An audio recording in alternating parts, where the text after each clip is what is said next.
Bonjour à tous, donc Ezekiel Renker, votre professeur de mathématiques, aujourd'hui avec vous pour travailler sur les nombres. Donc l'objectif c'est de faire un travail pour les élèves de cycle 4, donc des élèves de 5e, 4e, 3e. Donc on avait destiné cet atelier plus précisément pour les élèves de 4e et 3e, mais un élève sérieux de 5e pourra bien comprendre également de quoi on va parler aujourd'hui. Alors, je me présente rapidement, je suis professeur de mathématiques dans le secondaire et j'ai pour habitude de former des collègues et des élèves, hein. J'ai des élèves tous les jours en classe et je fais aussi de la formation pour des adultes. Donc, je tâcherai de m'adapter au public cet après-midi. Et donc, je vous demanderai, vous, élèves, de bien vouloir me poser vos questions quand il y a des choses qui sont pas claires. Donc, faites-moi signe quand il y a quelque chose que vous n'avez pas compris. Et je souhaite avant tout que cet après-midi, cet atelier soit un vrai atelier de travail pour vous, les élèves. Et donc, il faudra vous munir d'un papier et d'un crayon, de votre calculatrice si vous en avez une et surtout, de profiter de votre clavier numérique pour échanger avec nous via la messagerie pour, poser vos questions et nous proposer vos réponses. Alors, je vois qu'il y a encore des élèves qui arrivent, c'est très bien, bienvenue à vous. Alors, on va pouvoir commencer, je pense, sauf si Marine de Casio Éducation me dit le contraire, mais je crois pas. Donc, je vous propose, de débuter, avec, la première partie.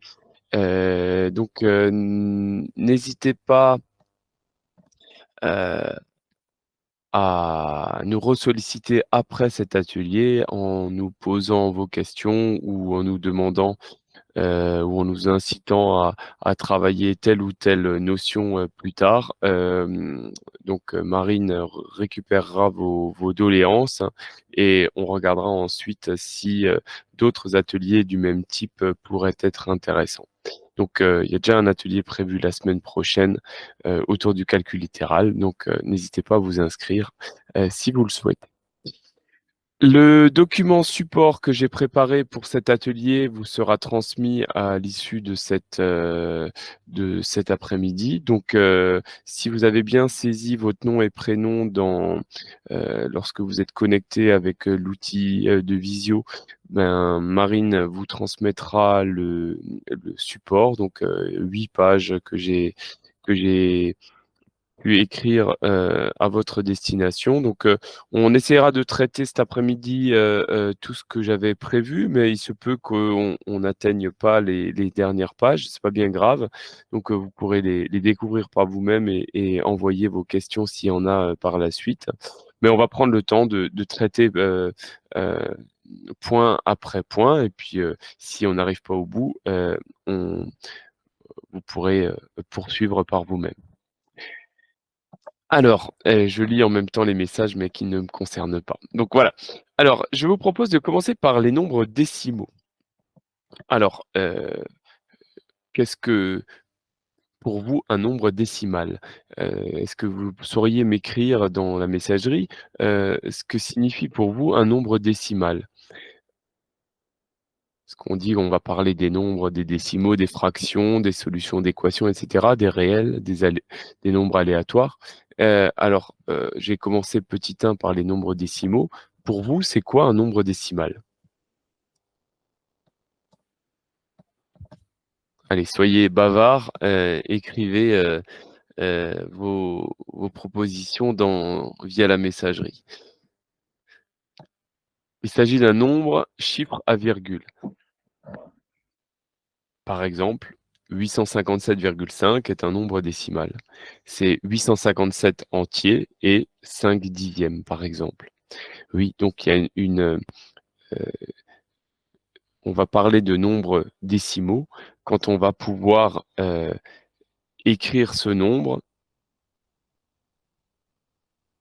avec une virgule éventuellement, et surtout avec un nombre fini de chiffres après la virgule. Voilà, ça c'est ça ce qui est très très important et en fait, comment est-ce qu'on construit un nombre décimal? Ben, un nombre décimal, c'est, le résultat finalement d'un d'un quotient, donc un numérateur, quelconque et un dénominateur qui est une puissance de 10, 10, 100, 1000, 10 000 et cetera et quand on a un quotient de ce type-là, qu'on appelle les fractions décimales.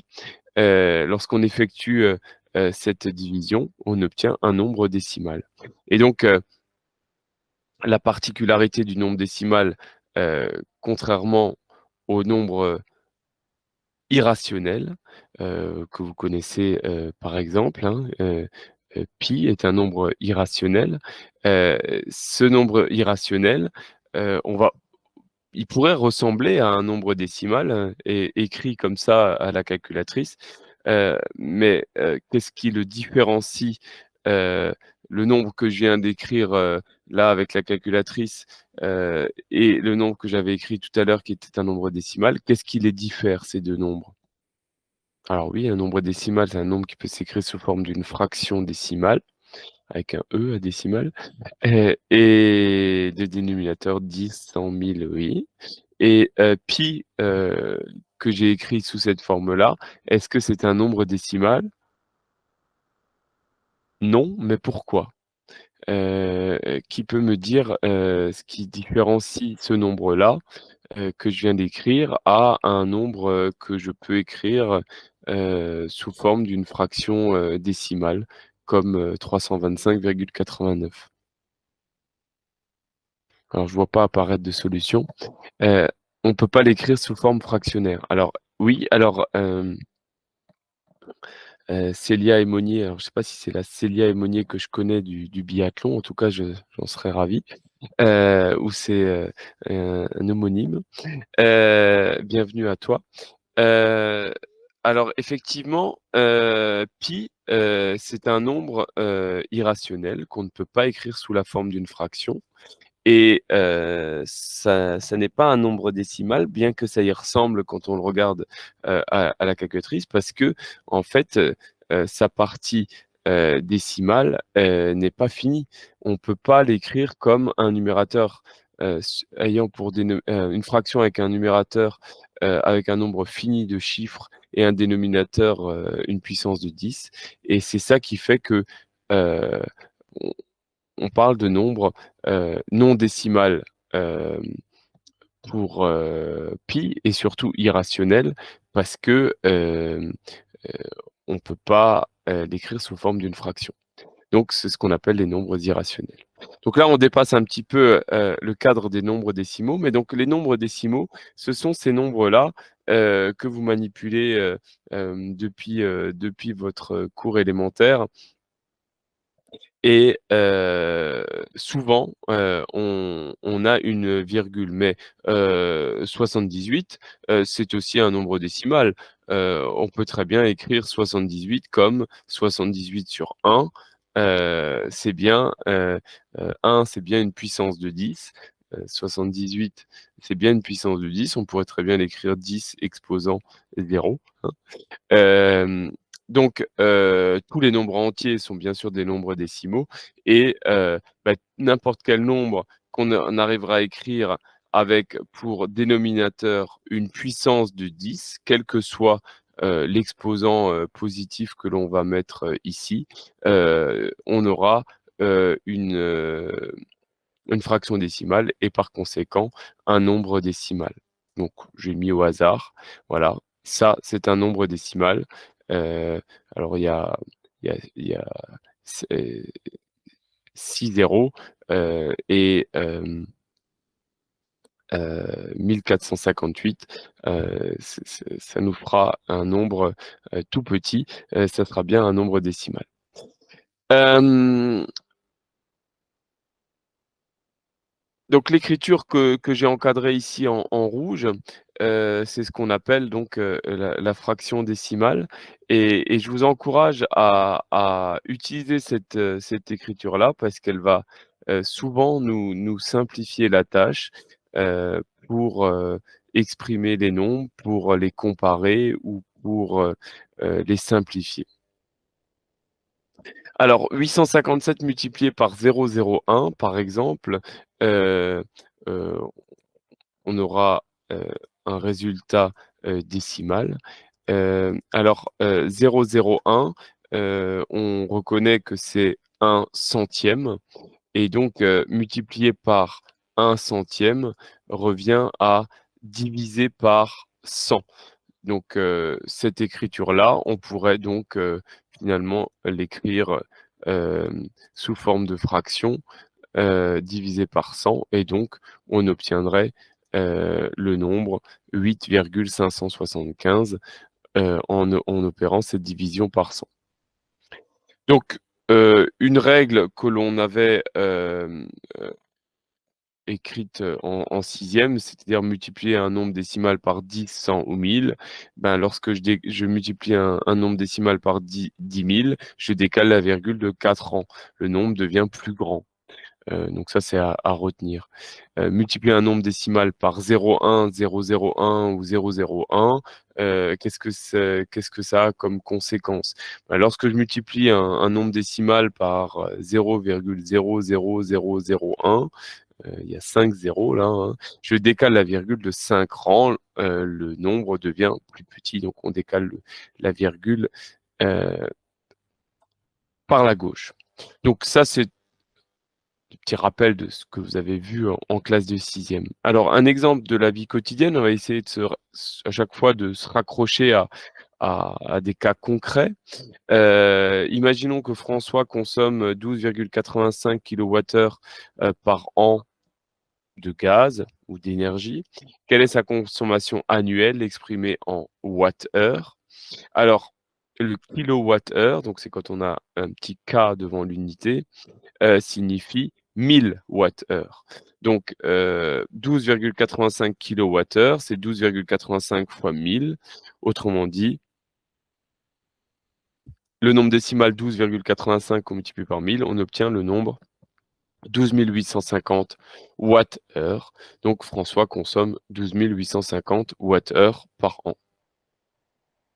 Voilà. Y a-t-il des petites questions? Ah, on a commencé gentiment avec, des rappels de CM2 6e.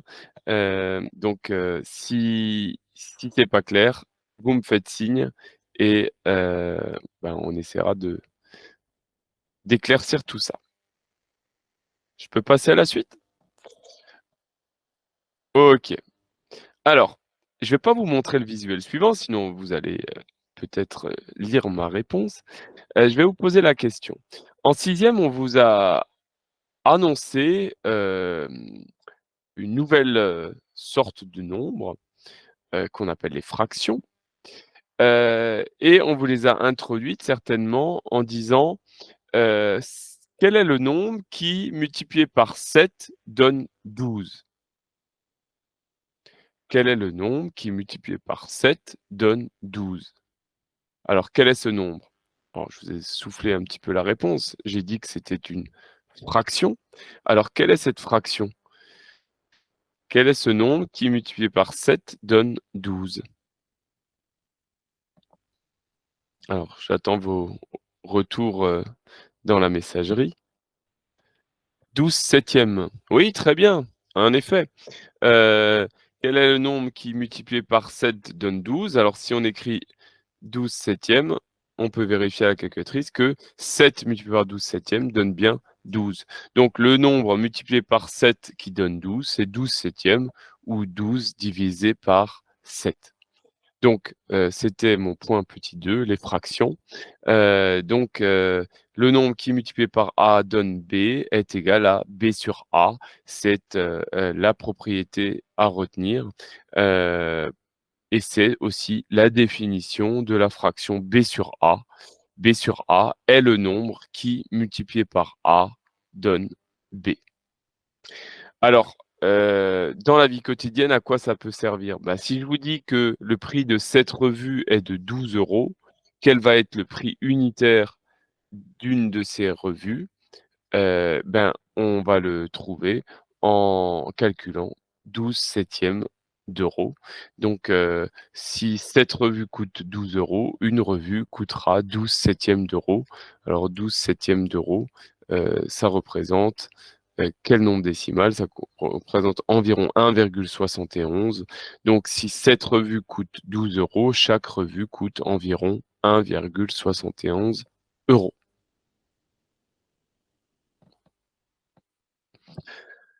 Donc si toutes les revues étaient au même prix, elles coûteraient 12/7 d'euros ou le résultat du quotient.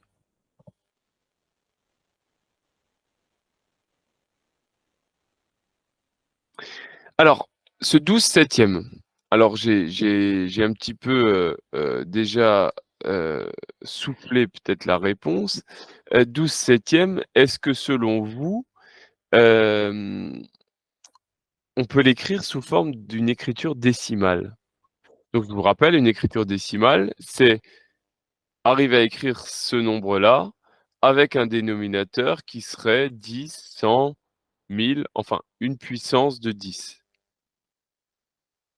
Qu'est-ce que vous en pensez?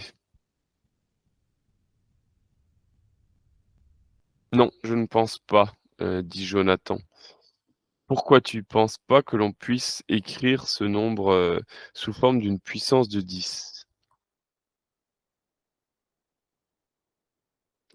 Bah, parce qu'intuitivement, on se dit bien que 7 fois quelque chose pour arriver à 10, ou à 100 ou à 1000, c'est pas vraiment, envisageable, hein.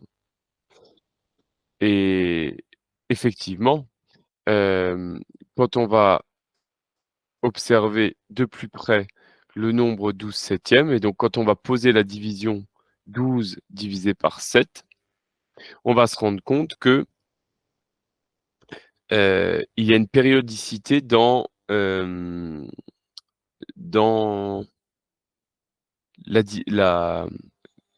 l'écriture, du quotient. Donc quand on va poser la division, on va obtenir un 7, un 1, un 4, et à un moment donné, on va retrouver un 7, de nouveau un 1, et cetera. Et donc cette périodicité, est infinie évidemment, et à partir du moment où on n'arrive pas à avoir un nombre fini au numérateur, heu et au dénominateur une puissance de 10, on n'arrivera pas à l'écrire si on n'arrive pas à faire ça, on n'arrive pas à écrire le nombre sous forme de fraction décimale, et par conséquent, il ne s'agit pas d'un nombre décimal. Donc effectivement, 12/7 pas, ne peut pas s'écrire sous forme d'une fraction décimale, et donc 12/7 n'a pas d'écriture décimale. Donc quand j'écris 1 et 7 ou 8 chiffres après, ce que j'écris, c'est un arrondi, c'est une troncature, du quotient. Donc mon idée était d'en profiter du coup, pour parler, des arrondis. Donc si on fait un arrondi au millième, ça veut dire qu'on va couper à 3 chiffres un millième. Vous vous rappelez, hein? Un millième, c'est le nombre, décimal 0,0001, et du coup, on va couper à 3 chiffres après la virgule. Donc si je coupe au millième, donc je vais couper après le 4, et donc quand on fait un arrondi au millième, on va regarder le chiffre des 10 millièmes du coup, heu et le chiffre des 10 millièmes, c'est un 2, et comme c'est un 2, on est plus proche de 1,714 que de 1,715, hein. Heu et du coup, on dira que l'arrondi au millième de 12/7 est égal à 1,714.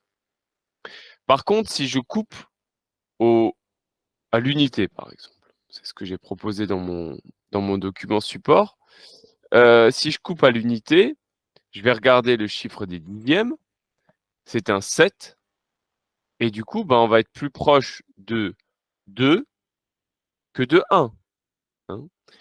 Donc à partir du moment où le chiffre d'après est un 5, un 6, un 7, un 8 ou un 9, on va être plus proche de l'unité suivante et par conséquent, l'arrondi à l'unité de ce nombre, donc quand je vais couper ici, au niveau de la virgule, ben, ça sera 2. 12/7 est égal à 2 à l'unité près.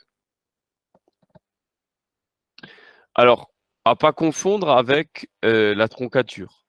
Si on vous demande la troncature de 12/7 à l'unité, donc on va couper au niveau de la virgule, mais on va pas tenir compte des chiffres qui suivent. Donc la troncature à l'unité, ben, on va couper, on jette ce qui est derrière. Donc si on fait la troncature de 12/7 à l'unité, on va obtenir 1. Alors que si on fait l'arrondi à l'unité, on va obtenir 2. Donc la troncature, c'est, une coupe nette sans tenir compte de ce qui suit. On troncature, donc on tronçonne sans tenir compte de la suite et quand on fait un arrondi, on va couper, mais on va rectifier en regardant le chiffre, suivant pour voir si on est plus proche de l'unité suivante ou pas. Donc autre exemple, si on coupe ici au niveau des 10 millièmes, on va regarder le chiffre d'après, c'est un 8 et donc on va rajouter un 10 millième ici, heu, pour, l'arrondi au 10 millième. Donc l'arrondi au 10 millième de 12/7, ça sera 1,7143 puisqu'on aura augmenté d'une unité ici au niveau des 10 millièmes. Et pour quelle raison? Parce qu'on est plus proche de 7143 que de 7142, puisque après le 2, on avait un 8. Si la calculatrice est autorisée, c'est gagner le brevet en maths. Ah oui, si tu sais utiliser ta calculatrice, tu vas être, fortement avantagé pour passer tes examens. Donc tu as bien raison de t'intéresser au fonctionnement de ta calculatrice puisque celle-ci sera d'une grande aide, pour la résolution des problèmes, mais surtout dans la vérification de ce que tu risques de rédiger dans ta copie et vérifier, ben, c'est très important et ça permet déjà de trouver des solutions, mais surtout de trouver ses erreurs et du coup, si tu trouves tes erreurs, ben, souvent tu es capable de les corriger et donc c'est ce qu'on attend de nos élèves. Alors,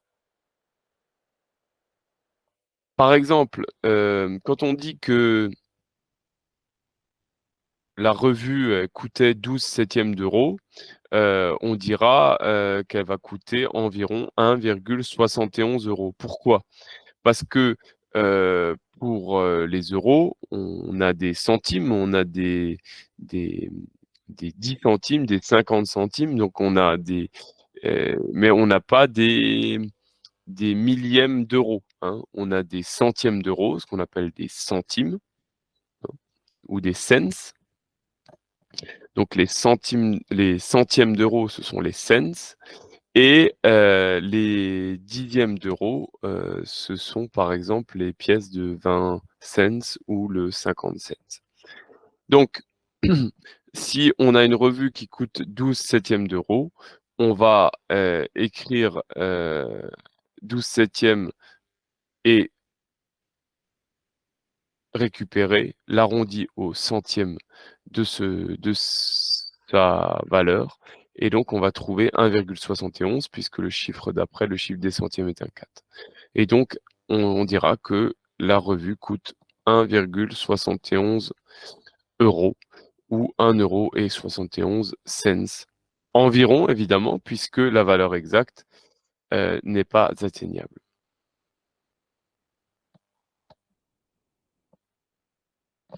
Donc la fraction décimale, on en a parlé tout à l'heure, hem Donc, 1000 multiplié par 0,000879. Bon, ben, on sait que ça fait, on va quand même le calculer.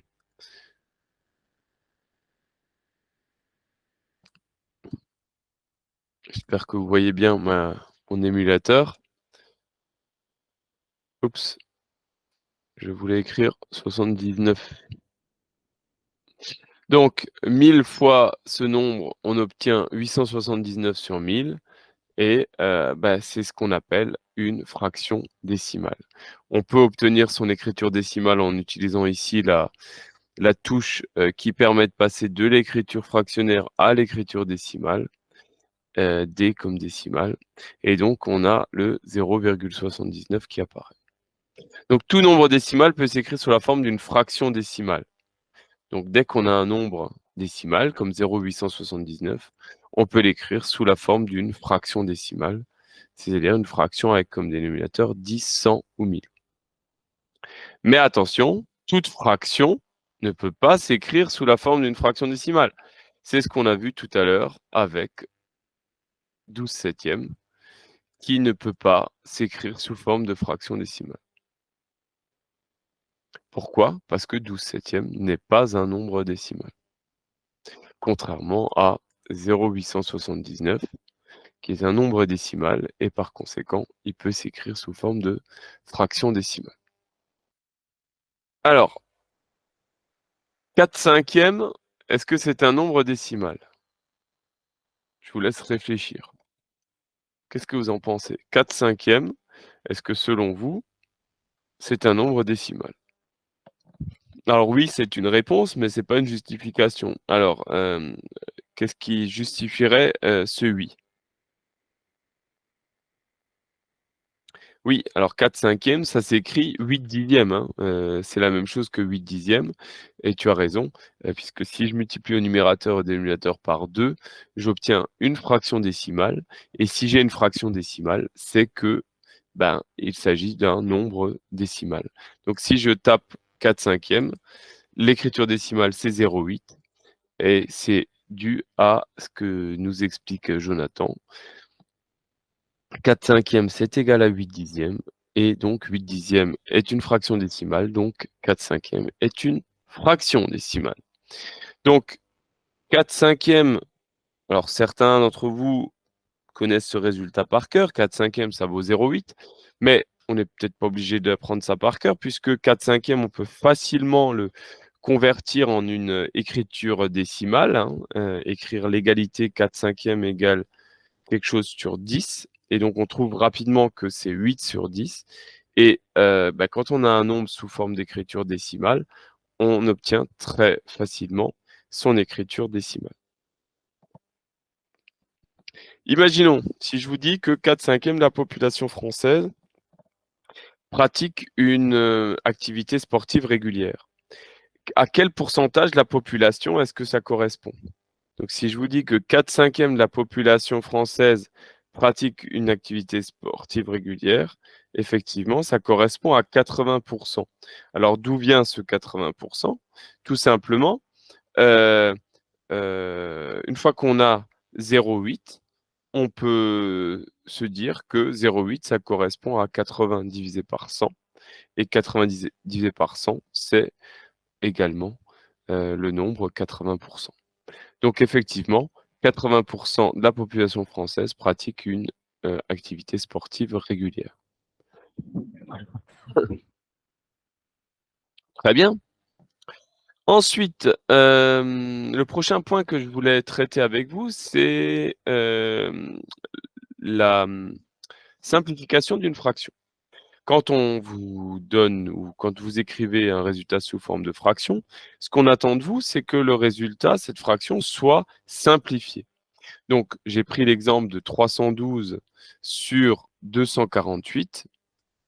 Est-ce que c'est une fraction qui peut se simplifier? Si oui, pourquoi? Est-ce que je peux simplifier 312 sur 248? Et quelle est votre méthode? Alors, je dis pas d'utiliser la calculatrice, hein, quelle serait votre méthode, pour, répondre à cette question? Oui, on peut simplifier parce que 312 est divisé par 2 et 248 également. Effectivement, on a des critères de divisibilité. Alors ceux-là, il faut les connaître, hein. On a un critère de divisibilité par 2, par 3, par 5, par 10, par 9, par 4, par 7, 2, 3, 4, 5, 7, 9, 10. Alors, comment est-ce qu'on voit si un nombre est divisible par 2? C'est quoi le critère de divisibilité par 2? Comment est-ce que je remarque si un nombre est divisible par 2? S'il est pair, effectivement.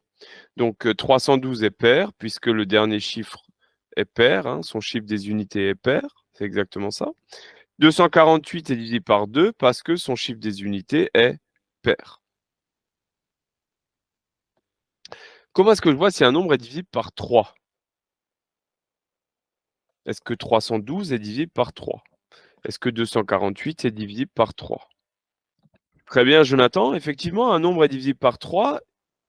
Pour qu'un nombre soit divisible par 3, il faut que la somme de ces chiffres soit un nombre divisible par 3. Et 312, 3 plus 1 plus 2, ça fait 6. Et 6, c'est bien un multiple de 3. Donc 312 est divisible par 3. De même, 248, 2 plus 4, ça fait 6. 6 plus 8, ça fait 14. 14, est-ce que c'est un multiple de 3? Non. Donc 248 n'est pas divisible par 3. Alors, oups. Une autre façon de voir si un nombre est divisible par 3, on peut, poser la division euclidienne de 248 par 3 et voir si le reste est nul. On voit ici que le reste est non nul et donc par conséquent, ça prouve que 248 n'est pas divisible par 3. Alors que 312, quand on posait la division euclidienne de 312 par 3, on obtenait un reste nul, ce qui signifie que 312 est divisible par 3. Comment est-ce qu'on voit quel est le critère de divisibilité par 5? Est-ce que 312 est divisible par 5? Non, mais alors quel est le critère? Effectivement, 312 n'est pas divisible par 5. Son reste de la division euclidienne par 5 est 2. Alors le chiffre des unités doit être 0 ou 5. C'est pas le cas pour 312 et c'est pas le cas pour 248. Du même, type d'idée, le critère divisé par 10, il faut que le chiffre des unités soit 0. C'est pas le cas pour 312 et 248. Quel est le critère de divisé par 9? Ben, c'est comme pour 3, il faut que la somme des chiffres soit un multiple de 9. Donc 312, la somme de ces chiffres, c'est 6, c'est pas un multiple de 9. Et 248, la somme de ces chiffres, c'est 14 qui n'est pas un multiple de 9, donc 248 n'est pas divisible par 9 et on le voit, la division euclidienne par 9 donne un reste de 5. Comment voit-on si un nombre est divisible par 4? Est-ce que 312 est divisible par 4? Est-ce que vous connaissez ce critère? Pour voir si un nombre est divisible par 4, il suffit de regarder. Non, personne? Alors, il suffit de regarder en fait les 2 enfin le nombre constitué des 2 derniers chiffres. Donc le chiffre des unités et le chiffre des dizaines, effectivement. Donc, pour 312, on va regarder si 12 est un multiple de 4. Effectivement, c'est le cas, donc 312 est divisible par 4. On va vérifier. Effectivement, on a un reste nul. Et pour 248, on va regarder si 48 est un multiple de 4. 48, c'est 4 fois 12, donc 248 est divisible par 4. On voit bien qu'on a également un reste nul pour 248 lorsqu'on le divise par 4. Est-ce que vous connaissez le critère de divisibilité par 7? Est-ce que 312 est divisible par 7? Alors, je vous encourage à regarder, sur, internet, il y a une vidéo qui circule sur le critère de Chica ou la méthode de Chica. Donc cette méthode qui a été découverte par un jeune élève, d'une douzaine d'années, un jeune Indien, qui a découvert ça il y a 2-3 ans. Et cette méthode a été démontrée, donc c'était pas juste une conjecture, hein, l'élève a réussi à prouver sa découverte. Donc en fait, pour voir si 312 est divisible par 7, on va, prendre le nombre de dizaines de 312. Alors 312, il y a combien de dizaines dans 312? Non, il y a pas 6 dizaines. Combien y a-t-il de dizaines dans 312? Oui, il y en a 31. Donc on va prendre le nombre de dizaines et on ajoute 5 fois le chiffre des unités. Donc 5 fois 2. On obtient un nombre et si ce nombre est un multiple de 7, dans ce cas-là, on pourra conclure que 312 est divisible par 7. Si on obtient un nombre qui n'est pas un multiple de 7, c'est dans ce cas-là, 312 n'est pas divisible par 7. 41 n'est pas un multiple de 7, donc 312 divisé par 7 aura un reste non nul. Et voilà, on voit bien qu'on a un reste de 4. Pour 248, on va prendre le nombre de dizaines, donc 24, plus 5 fois le chiffre des unités. 64, ce n'est à nouveau pas un multiple de 7, donc 248 n'est pas divisible par 7. Effectivement, le reste de la division euclidienne de 248 par 7 n'est pas nul. Voilà. Alors, le fleuriste a 312 roses rouges et 248 roses blanches. Combien de bouquets identiques pourra-t-il constituer? Alors, je vous ai donné la réponse. Combien de bouquets on va pouvoir constituer? Alors l'idée, c'est de faire des bouquets identiques et d'essayer d'avoir un maximum de fleurs dans chacun des bouquets. Alors, est-ce que vous avez une idée de ce qu'on pourrait faire pour, 312 et 248? Alors, on a vu que 312 et 248 étaient divisibles par 2 et par 4. 312 est divisé par 2 parce que ça termine, son chiffre des unités est pair et 12 est un multiple de 4, donc 312 est divisé par 4 et par 2 et 248 c'est pareil. Donc on va pouvoir, 312, on va pouvoir le diviser par 2 fois 4, c'est-à-dire 8, hein, c'est bien un multiple de 8, 312. Donc on a 39 fois 8 qui donne 312 et 248 est également un multiple de 8 et on a 31 fois 8 qui vont donner 248. Donc combien de bouquets on va pouvoir faire? Non pas 4 fleurs, mais on va pouvoir faire combien de bouquets? Donc 312 et 248, les 2 sont des multiples de 8, donc on va pouvoir faire 8 bouquets. On est d'accord?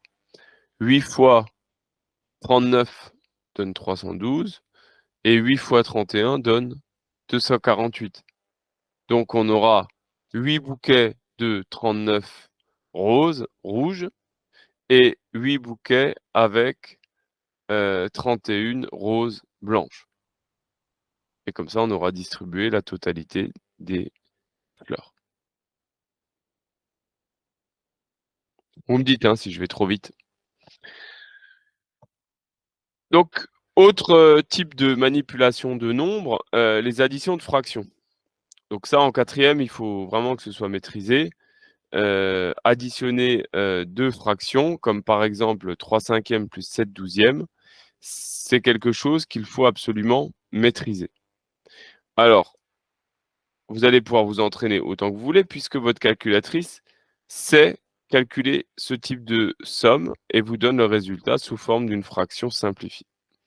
Alors, quelle est la règle pour additionner 2 fractions? Là, je compte sur vous. Quelle est la règle qui permet d'additionner 2 fractions? Il faut mettre au même dénominateur ces fractions. Donc, il faut qu'on trouve un dénominateur commun.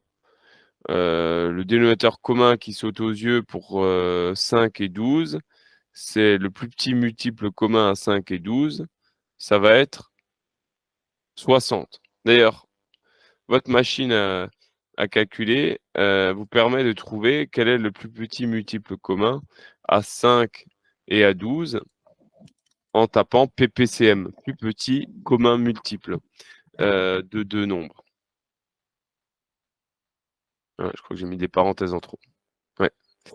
Hem, je vais retaper. Qu'est-ce que j'ai dit? Je cherche le plus petit commun multiple à 5 et à 12.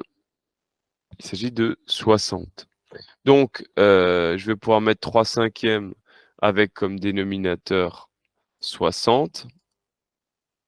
Alors, si au dénominateur j'ai 60, ça veut dire que j'ai multiplié 5 par 12 pour arriver à 60. Au numérateur, je vais multiplier, 3 par 12, ce qui me fait 36.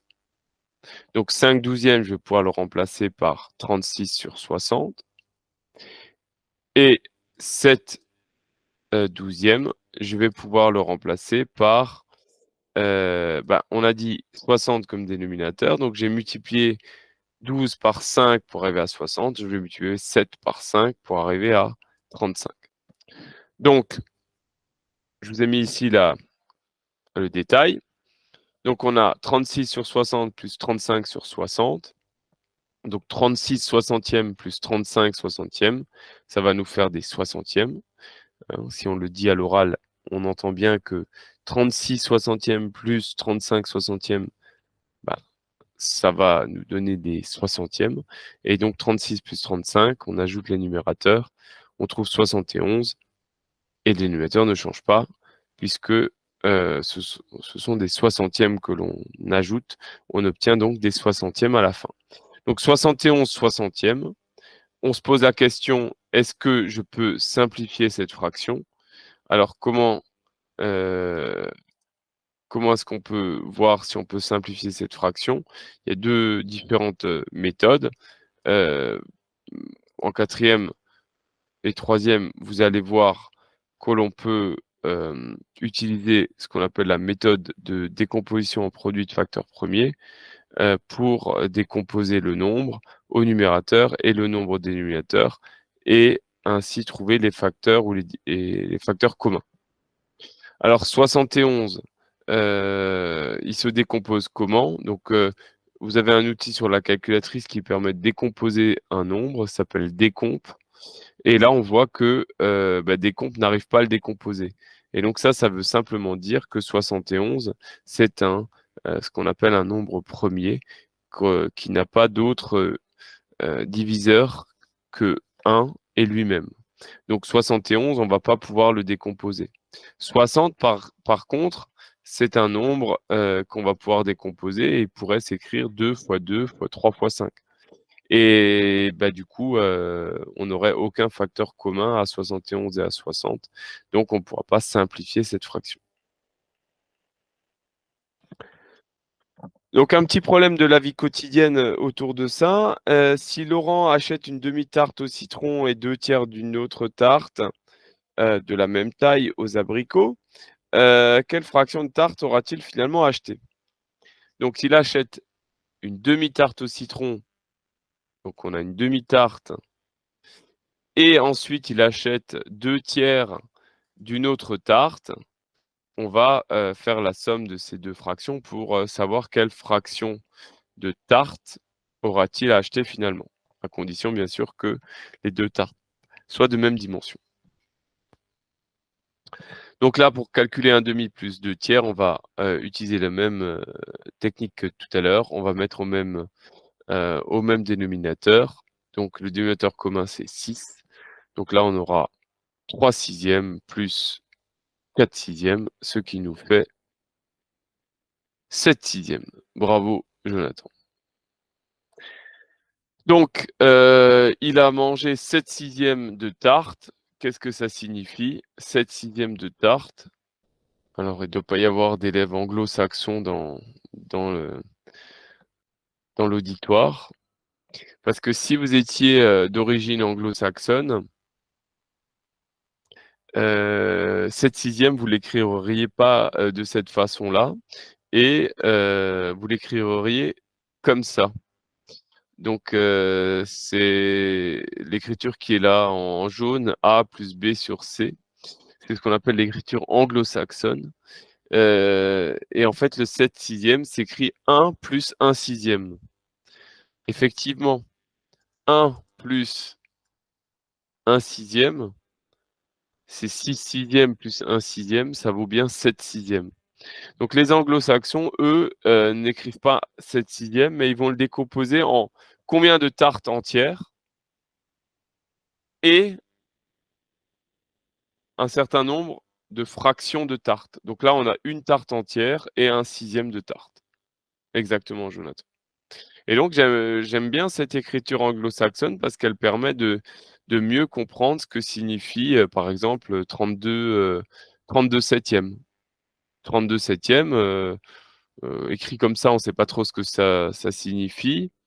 Heu, Écrit sous cette forme-là, on comprend un peu mieux, mais je pense que si on l'écrit sous forme avec l'écriture anglo-saxonne, là, on voit clairement que c'est 4 tartes plus, heu, 1 tarte qui a été coupée en 7 et sur laquelle on prend 4 parts.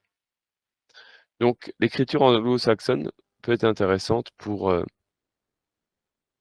comprendre mieux les énoncés. Je poursuis, n'hésitez pas à poser vos questions, hein. Moi je déroule, ce que j'avais préparé et j'essaye de vous expliquer tout ça. Mais s'il y a des questions, on peut prendre le temps d'y répondre évidemment. Donc, les nombres réels, prochain point, que je m'étais noté, les nombres réels, ben, ça signifie quoi?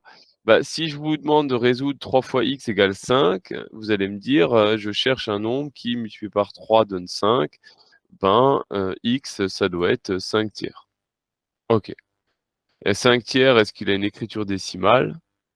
On dirait que oui, mais c'est bizarre. Plein de 6, un 7. En fait, avec un peu d'expérience, on se rend compte que si je pose la division 5 divisé par 3, je vais avoir des 1, 6, 6, 6, 6, 6 jusqu'à l'infini. Et du coup, ben, la calculatrice n'étant pas capable d'afficher une infinité de valeurs, elle va s'arrêter au bout d'un moment et du coup, elle va arrondir, l'écriture. Et comme le chiffre d'après est un 6, elle va, rajouter une unité au dernier chiffre qu'elle, fait apparaître. Donc l'arrondi, de 5/3 est 1,66666 et un 7 à la fin. Il s'agit là de nombres, non décimaux, des nombres rationnels mais non décimaux, heu, qui font partie de la famille des nombres réels.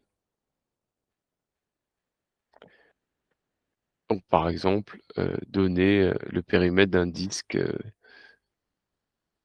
en connaissant, heu, le diamètre ou le rayon du disque. Les nombres aléatoires. Alors les nombres aléatoires, moi j'aime bien utiliser, l'outil, de génération de nombres aléatoires qui se trouve sur votre calculatrice. Donc dans ma classe de troisième, j'ai 32 élèves et pour interroger un élève au hasard, je vais demander à la calculatrice de me générer un entier compris entre 1 et 32 et comme ça, je saurai quel élève de la liste je dois interroger. Donc, int, ça veut dire integer, en anglais, ça veut dire, un entier. Donc à chaque fois que je vais appuyer sur exe, il va me générer un nouveau nombre, entier, compris entre 1 et 32. Donc c'est ce qu'on appelle les nombres aléatoires. Ensuite, on peut parler des nombres, en écriture, heure décimale versus heure, minute, seconde. En effet, vous avez souvent l'habitude de parler, d'une durée en précisant le nombre d'heures et le nombre de minutes. Par exemple, 3 heures et 15 minutes. Alors 3 heures et 15 minutes, ce n'est pas une écriture en heure décimale. Une heure décimale, c'est 2,25 heures, par exemple. 2,25 heures ou 9/4 d'heure, c'est ce qu'on appelle une écriture décimale ou une écriture en heure décimale. Maintenant, si on veut transformer cette, écriture en heure décimale en heures, minutes et secondes, évidemment, c'est pas 2 heures et 25 minutes, hein, ça serait trop facile. Il va falloir utiliser cette touche-là. Donc 2 heures, 25 minutes, 0 secondes,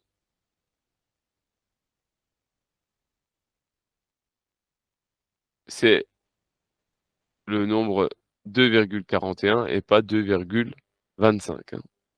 Donc 2,25,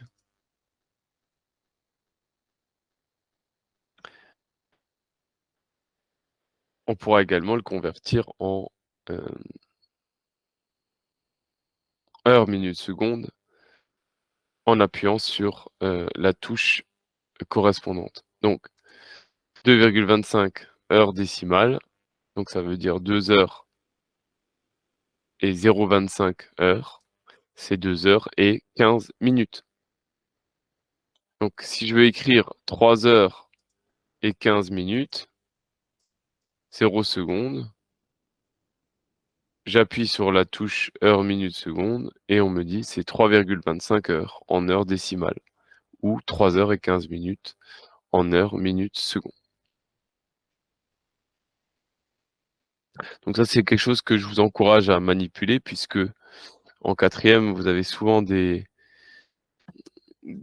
projets autour de calcul de vitesse et vous avez besoin d'exprimer la vitesse en heures décimales pour pouvoir faire vos calculs et donc il faudra être capable de convertir, 3 heures et 20 minutes en, heu, une écriture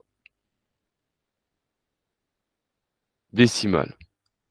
Donc 3 heures 20 minutes, 0 secondes, ça s'écrit 3,333 heures décimales.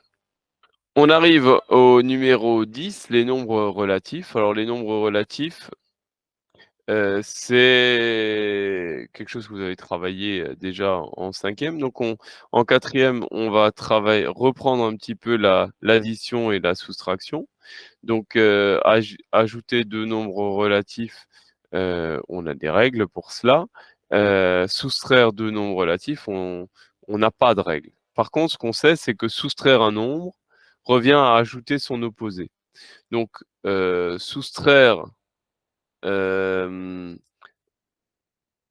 moins soustraire 2,3, c'est comme ajouter, l'opposé de 2,3, c'est-à-dire, ajouter moins 2,3. Et donc, moins 3,5 moins plus 2,3 revient à écrire, moins 3,5 plus, entre parenthèses, moins 2,3, qui est l'opposé de plus 2,3. Une précision à donner, c'est quelle est la distance à 0 du nombre -7? Quand on parle de distance à 0, c'est le nombre sans son signe. Donc la distance à 0 de -7, c'est 7. Alors je vois qu'il y a une question pour, générer les nombres aléatoires, entiers, c'est la touche rouge. Donc il faut appuyer sur alpha pour avoir le rouge et la touche virgule, qui permet d'avoir cette fonction runInt. Et si tu veux les nombres entre 5 et 25, voilà, tu vas pouvoir générer un nombre entier entre 5 et 25. Donc les 2 règles d'addition et de soustraction de nombres relatifs. Donc, Pour additionner des nombres relatifs, ben, il y a plusieurs possibilités. Soit ces 2 nombres relatifs sont de même signe, ce qui n'est pas le cas ici. Soit ils sont de signe contraire, ce qui est le cas ici. S'ils sont de signe contraire, donc c'est la règle numéro 2, on va regarder quel est le nombre relatif qui a la plus grande distance à 0. Ici, c'est 7,5. Donc on va conserver le signe, donc on va garder le moins. Donc le résultat sera négatif. Et ensuite, on va soustraire 5,2 à 7,5, le grand moins le petit. Et donc, on va trouver 1,7. Donc, le résultat de ce calcul, c'est moins 1,7. Quand on a, comme dans ce calcul, moins 3,5, donc moins le nombre 2,3, revient à écrire plus l'opposé de plus 2,3, c'est-à-dire moins 2,3. Donc là, on a une addition de nombres relatifs de même signe, c'est la règle numéro 1. Dans ce cas-là, on va conserver le signe négatif, donc le résultat sera négatif, et on va ajouter les distances à 0, donc on va faire 3,5 plus 2,3, donc on va obtenir 5,8, donc moins 5,8 puisque on avait conservé le signe moins des deux termes. Donc ça, ce sont les deux règles d'addition qu'il faut absolument maîtriser, hein, que vous avez vu l'année dernière en 5e et qu'il faut absolument maîtriser en 4e. Et soustraire, ben, il n'y a pas de méthode pour soustraire, si ce n'est qu'il faut toujours transformer la soustraction en une addition. Donc soustraire un nombre revient à ajouter son opposé. Et donc à chaque fois que vous avez une soustraction, vous allez la transformer en addition et après vous allez appliquer soit la règle 1, soit la règle numéro 2. Donc moi je viens de l'Académie de Strasbourg, alors je vais vous donner un exemple de la vie quotidienne liée au Racing Club de Strasbourg, qui a perdu beaucoup de matchs cette saison. Sa différence de but est de -4 aujourd'hui. S'il perd son prochain match 3-0, quelle sera sa nouvelle différence de but? Bah, s'il avait aujourd'hui -4 comme différence de but, qu'il a perdu 3-0, donc on va encore lui enlever 3 buts, donc moins 3 buts, bah, -4 moins 3 buts, bah, c'est comme -4 plus -3 et donc -4 plus -3, même signe, c'est la règle numéro 1, on garde le signe et on ajoute les distances à 0. Donc, -4, 4 plus 3, 7, ça devient -7. Donc le Racing aura du coup une différence de but de -7 après sa nouvelle défaite. Je vois que je dépasse, heu, l'horaire qu'on s'était fixé. Alors, bah, du coup, c'est bien parce que ça va vous donner un dernier petit calcul, à emmener à la maison et à tester avec votre calculatrice. Hein, l'exemple que j'ai donné, c'est un exemple que je vois souvent sur Twitter, hein. Il y a que les génies qui arrivent à répondre à cette question. Non, je ne crois pas, hein. En tout cas, vous, vous saurez répondre à cette question puisque vous respecterez les priorités d'opération et ferez les calculs dans le bon ordre. En tout cas, j'espère que j'ai pu éclairer un petit peu, quelques notions autour des nombres cet après-midi avec vous. Que vous avez pu comprendre des petites choses importantes et que vous saurez, réexploiter, au cours de votre année scolaire que je souhaite, heu, pleine de réussite et beh, j'espère vous retrouver la semaine prochaine pour le calcul littéral. Merci pour vos pouces, levés, c'est sympa. J'imagine que si vous êtes restés jusqu'au bout, c'est que vous avez, apprécié tout ça.